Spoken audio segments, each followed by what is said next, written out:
saya ingat beginilah, kalau dia dengan PAS ni, kalau dengan Bersatu pun dia tak boleh kerjasama. Dalam keadaan kita semua tahu bahawa Bersatu ni tak berapa kuat dan sangat memerlukan PAS dari segi jenteranya, dari segi petugasnya dalam kempen dan sebagainya. Kalau dengan parti yang lemah yang memerlukan dokongan daripada PAS pun kamu tak boleh kawal dan selesaikan masalah, bagaimana kamu nak bersama dengan UMNO yang sudah pasti tidak memerlukan kamu seperti mana Bersatu memerlukan kamu.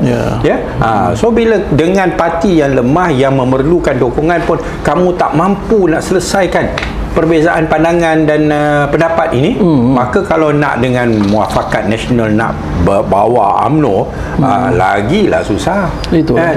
Pasal kamu pada ketika itu kamu sedang berhadapan dengan parti yang jauh lebih besar dan jauh lebih kuat. Kalau yang dengan yang mudah pun kamu tak boleh selesai. Yang tengoklah negeri Perlis itu besar mana sangatlah. Itu pun kamu tak boleh selesai. Dan pasti berpecah. Adun-adun PAS yang sokong Menteri Besar daripada Bersatu dan sebagainya, itu yang sehingga mereka diberhentikan sebagai ahli dan sebagainya.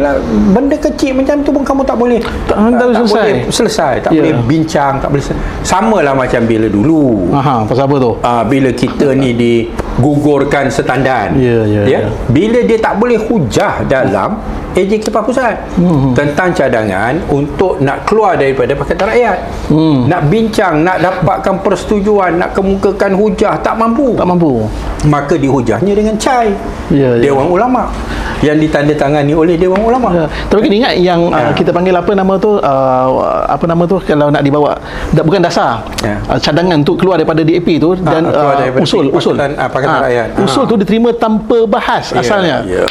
Yang memang tak boleh hujah. Tak boleh hujah. Dia tak boleh hujah. Dan dia bergantung kepada pengaruh Dewan Ulama. Tapi sekarang ni dengan Dewan Ulama pun dia Masya Allah, ini betul doa Qurut Nazilah ni betul ni. Bukan sekadar Dewan Ulama, Mursyidul Am pun. Lalu ini menunjukkan kepada kita lah bahawa sebenarnya PAS ni memang satu parti yang dalam keadaan agak bercelaru. Tu dalam keadaan Haji Hadi masih ada. Saya rasa tak lama lagi dia pun dah tiba masa lah.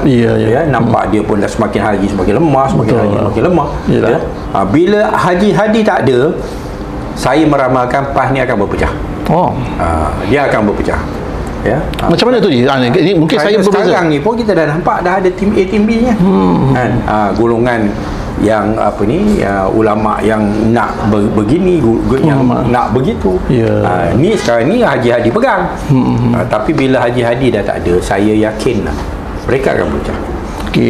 Kerana dah tak ada seorang figure yang semua boleh setuju.